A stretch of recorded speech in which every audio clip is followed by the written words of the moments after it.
کی ذات پر یقین.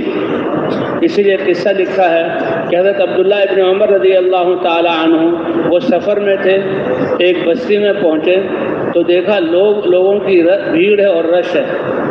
وہ عبداللہ ابن عمر بڑے عالم تھے اور وہ حضرت عمر رضی اللہ تعالیٰ عنہ کی جو ہے کہ صاحبزادے تھے اور حضور صلی اللہ علیہ وسلم کے خاص شاگرد اور صحابی تھے. کیا ان کا ایمان تھا؟